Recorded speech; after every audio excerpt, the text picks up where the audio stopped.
El tema sobre la mesa con Raúl Frías Lucio. Este es el tema sobre la mesa. Muchas gracias por acompañarnos nuevamente. Como siempre, Víctor Hugo Hernández, su servidor, Raúl Frías, estaremos con usted llevándole el análisis del tema sobre la mesa. Hoy, sin duda, Víctor, se impone el tema del Tren Maya. Sin duda, hoy la inauguración parcial, hay que decirlo, no fue una inauguración total. ¿Sí está, Víctor? Gracias. Sí, una de las obras emblemáticas del sexenio, sin duda cabe. Una de las grandes obras que fueron símbolo de mucha discusión, pero ya está. Ahí está, Raúl. Así es. A ver, fíjate que a mí, Víctor, el Tren Maya me genera sentimientos encontrados, ¿sí?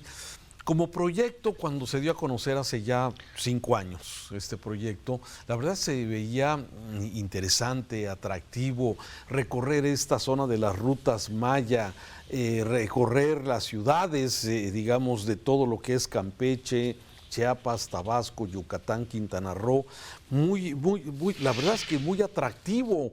Se vendió como un tren muy moderno, como, en fin, lo que hemos estado viendo. Pero a lo largo del paso del tiempo, bueno, vamos viendo diferentes aspectos de este tema del Tren Maya. Un proyecto muy ambicioso, más de 1,500 kilómetros de vías de ferrocarril, pasando por muchos lugares de todo lo que es el sureste de ese país.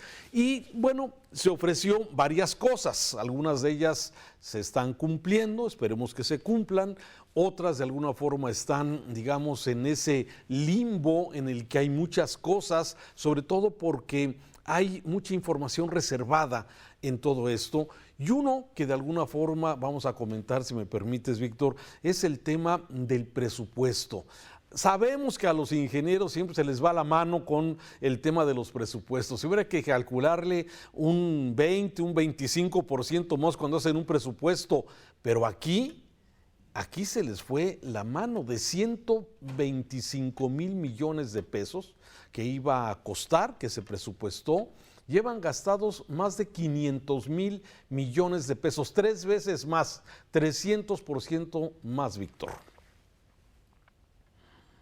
Bien dices tú, son sentimientos encontrados, Raúl, porque por un lado tú y yo que conocemos el sureste y lo admiramos, lo amamos entrañablemente, sabemos de los rezagos que hay y la apuesta que se está haciendo.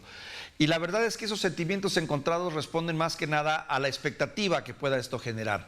¿Realmente el Tren Maya servirá de detonante para la economía local, regional de esta parte del país tan olvidada, exceptuando Cancún, claro que ya sabemos que es uno de los puntos de más riqueza del país, de generación de riqueza? ¿O será con el tiempo un proyecto ahí, como muchos otros proyectos de los gobiernos, que son buenas intenciones, pero que terminan siendo un elefante blanco o muy costosos en su mantenimiento? Es una apuesta a la cual todavía no hay una respuesta muy clara. El sentido común podría decir que sí, que podría ser benéfico siempre y cuando todo esto venga acompañado de un desarrollo armónico regional, de infraestructura, incluso hasta de educación, te diría yo, para lo que implica un tren de esta naturaleza. Se parte de la premisa que el tren, donde pasa el tren se genera el desarrollo. Así se hablaba en los tiempos de Porfirio Díaz, y por eso se fueron construyendo trenes, porque era sinónimo de progreso y de crecimiento. Sin embargo, los paradigmas fueron cambiando, hay que decirlo. Hoy el valor del tren ha disminuido mucho, sobre todo porque han surgido carreteras, el transporte público.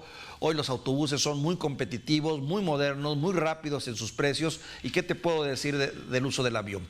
Entonces, ¿qué nos queda más que es una apuesta? Por eso el sentimiento que dices tú, bueno, ¿se lo merecen? Sí. ¿Será la respuesta a los problemas del sureste?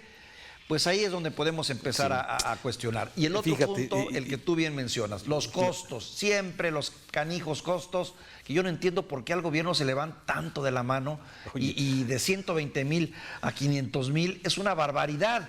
Yo no sé en qué presupuesto caben esos errores. Sí, o sea, pues falta de planeación, no tiene otra explicación. Pero mira, yo dividí mi comentario, si me lo permites, para tratarlo Adelante. contigo, básicamente en 3 aspectos. Uno de esos es precisamente la esperanza, el proyecto de crear una economía, de detonar la economía. Se asegura que el tren va a, de alguna forma, a reducir la pobreza. De hecho, de acuerdo a lo que dijo hoy el presidente y el director del Tren Maya, el militar general director del Tren Maya, señala que ya se reduce la pobreza en el sureste mexicano con los 100,000 empleos que generó la construcción de ese Tren Maya.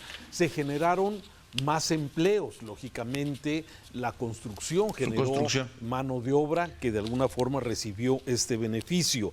También, bueno, en lo que pretende el Tren Maya, y tiene sentido lo que dicen, es que Cancún, siendo el polo turístico más importante que tiene este país, y de ahí poder jalar ese turismo a más tiempo, más días, y que puedan irse de Cancún a Chichén Itzá, que ya mucha gente lo hace, que de ahí se vayan a Palenque, que de Palenque se vayan a Campeche y que visiten todas estas nuevas zonas preciosas mayas que han sido que están siendo descubiertas. El turismo prehispánico, ¿no? Así el turismo es. prehispánico, que la verdad sí es un lugar plagado de ruinas y de pirámides y de construcciones estupendas que sí se antoja conocer. Claro que sí. Entonces sí puede ser un detonador de la zona de poder utilizar ese turismo que llega a Cancún y de alguna forma pudiera ayudar a detonar turísticamente la región. Me parece que es una expectativa, una apuesta interesante que se le está planteando en este asunto y que de alguna forma pueda ayudar a este sureste retrasado, pobre, que hemos tenido durante mucho tiempo y que de ahí de alguna forma pueda ser. Eso por un lado me parece que es una expectativa interesante y ya quiero conocer el Tren Maya, yo déjame decírtelo sinceramente. Luego, el otro análisis es el que estás comentando. Sí, ¿quién planeó 125,000 millones o 120,000 millones a 500,000? Hombre, caramba, ¿quién es quien de alguna forma hace estos proyectos? 1, 2, ¿sí? Este tipo de tren va a tener que asignarle un presupuesto, un subsidio permanente para su operación. Sí, ya lo hemos mencionado, muy pocos trenes, estamos hablando con los dedos de esta mano, son rentables. Los demás, todos tienen que tener un subsidio y eso de alguna forma va a tener un costo que a lo mejor lo justifica, Víctor, sí, de alguna forma cuando ya esté el Tren Maya funcionando. Sí, y esto de alguna forma esperemos que hoy con esta inauguración parcial, que yo no sé por qué les encanta a los políticos inaugurar cosas parciales. A ver, solamente hay 6 de los 42 trenes, solamente hay 2 estaciones operando de las 14 del tramo que está siendo inaugurado hoy. O sea, todo es a medias, pero bueno, al presidente le urge inaugurar porque el tiempo apremia. Sí, claro, y hay un proceso electoral y también tienes que vender la idea de que la palabra se cumple y de que las obras se hacen. Pero yo coincido contigo, es patético ver a nuestros gobernadores llegar y decir, doy por inaugurado este inmueble, cuando uno se da cuenta que prácticamente le falta todo, ¿no? No es el caso del Tren Maya, pero sí es bastante todavía lo que le falta, porque realmente estamos hablando de un trecho muy pequeño, incluso hasta por el número de vagones. Realmente lo más importante todavía falta por concluir, e incluso tengo entendido que no han recibido aún el número de vagones con los que se planea el proyecto total. Pero también esto, Raúl, nos lleva a la discusión de México, ¿el sistema de ferroviario puede funcionar? Que es la otra gran pregunta. ¿O qué tipo de sistema ferroviario es el que debe de operar en México para que funcione? ¿Me explico? O sea, porque está el sistema ferroviario turístico, claro, ahí tenemos aquí en el norte del país el Chepe, que cruza la Tarahumara y que es un extraordinario tren, pero que pues es subsidiado por un lado y por otro lado, pues bueno, es turísticamente muy atractivo. Este tren, para mí me gusta que sea un tren turístico, 100%, pero un tren de transporte, un tren de distancia, un tren de carga, un tren de pues aquí empiezas a ver asegúnes porque hay otros medios, ¿no?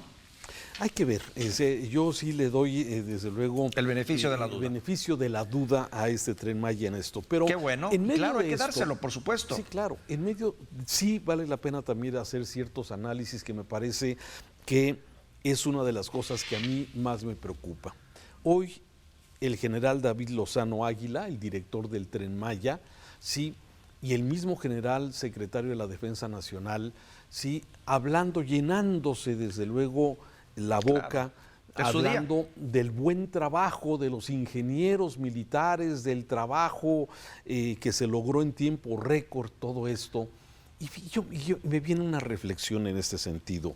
Realmente la utilización del ejército, de las Fuerzas Armadas, sí, distraerlos de su función principal, que es la de la seguridad, para meterlos de constructores. Están construyendo hoteles, van a construir, pues terminar algunos de los tramos del Tren Maya. Y eso, Víctor, fíjate cómo muchas cosas de este país que pueden caminar bien, como puede ser el tema del turismo, pero si no se atiende el tema de la seguridad, como están las cosas, eso Claro. es completamente en contra de promover a un destino turístico cuando no sabes si va a haber una balacera, si van a secuestrar, si tenemos grupos que se toman la justicia por su propia mano y todo lo que sucede lamentablemente en nuestro país y que las Fuerzas Armadas están distraídas en otros temas y no precisamente en el tema de la seguridad. Y fíjate, Raúl, que ese tema de la seguridad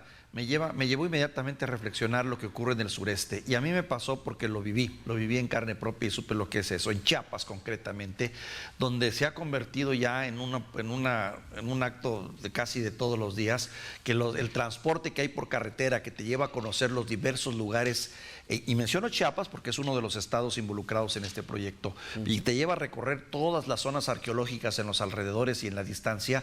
Con frecuencia son asaltadas estas combis, son detenidas, en algunos casos por los mismos pobladores que bajo el lema de justicia social y de cáigase con la cooperación para sacar adelante al pueblo, te estafan, te paran y le piden la cuota y te piden cuota, que en cierto sentido es una especie de asalto disfrazado. Y en otros casos son verdaderos delincuentes que atacan y agreden al turista y muchas veces hasta les han quitado la vida a turistas que llegan del extranjero o de otras partes.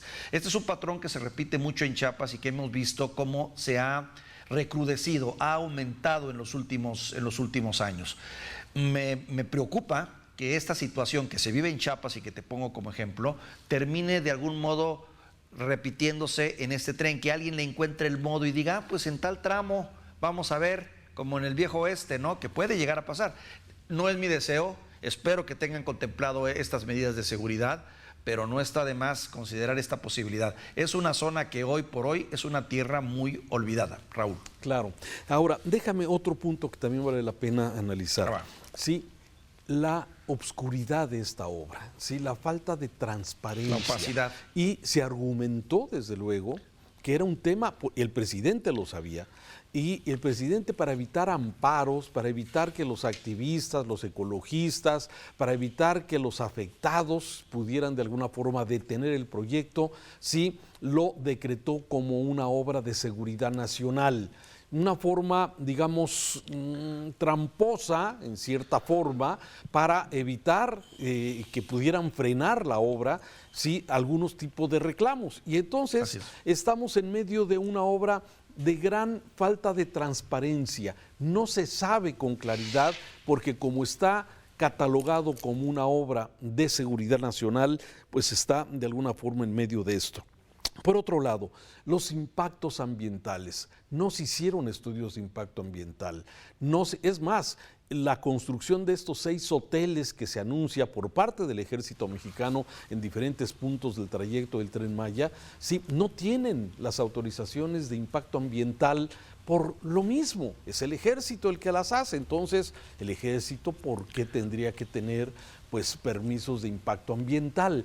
Esta me parece que es un brazo oscuro que tiene el Tren Maya y que de alguna forma debería de aclararse, que cumpla con todos los impactos necesarios, porque el impacto sigue, el impacto ambiental sigue. De hecho, en un reportaje muy interesante que presenta la BBC, se pueden ver el antes y el después con fotografía satelital. Y hay zonas en donde realmente la deforestación no es solamente lo que se ve en el trayecto de la vía del tren, sino donde se están construyendo las estaciones y donde se están construyendo los hoteles. Y eso me parece que es el punto oscuro de la obra del Tren Maya, Víctor. Fíjate, y que incluye el parte del impacto ambiental también la fauna, porque hay que recordar que esta es una de las partes más ricas que tenemos en el país en cuanto a diversidad de flora y fauna, y en la cual pues la fauna también paga y tiene un costo. Ahí es el santuario del jaguar, que por cierto es un gato en peligro de extinción, y otros tantos animales que son hermosísimos en la selva chapaneca, y que no sé si existe un proceso de que aprendan a vivir con un tren o aprendan a saber por dónde cruzar o cuándo cruzar, no lo sé, no soy experto en ese tema, pero la verdad sí me preocupa ese asunto. En cuanto a lo del ejército que comenta Raúl, me llamó la atención lo que declaró el secretario de Defensa también en su discurso inicial. Él reiteró que la cuarta misión del ejército, así lo vi, es la primera vez que lo escucho yo al menos, era la acción cívica y social que tienen como compromiso con el país las fuerzas militares. La cuarta... digamos, misión. Entonces dije, caray, pues ya apareció esta cuarta misión, que es la que le abre la puerta para poder ahora administrar hoteles, administrar aeropuertos y entrar en la construcción de trenes. Eso es en cuanto a lo del ejército, ¿verdad? Así es, y tienes razón. A ver, la función principal está clara, es la seguridad. Pero ahora se saca de la manga precisamente ante este asunto, decir es que también es obligación del ejército realizar obras en beneficio de la comunidad.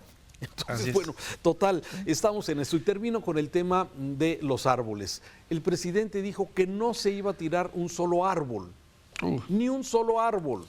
Animal Político hizo un recuento de árboles que fueron derribados. Sí, a ver, el problema es que dice que no se iba a derribar ni un árbol. Se tiraron más de 3.400.000 árboles. Ese es el dato oficial, Raúl. Ese es el dato oficial, porque hay otros organismos como Sálvame del Tren, que hizo un conteo de entre 8 y 10 millones, considerando todo tipo de especies y flora, Ya veremos, esto es, por lo pronto, bueno, ahí está esta inauguración parcial y seguramente creando cierta expectativa con estos ángulos que siempre vale la pena analizar. Víctor, gracias. Ojalá sea para bien, Raúl, ojalá sea para bien y que en poco tiempo podamos nosotros celebrar y decir, híjole, pues fíjate que qué bien nos está yendo en el sureste con este tren. Sería excelente. Víctor, gracias. Raúl, te saludo. Un saludo. Lo esperamos en otro tema sobre la mesa. El tema sobre la mesa con Raúl Frías Lucio.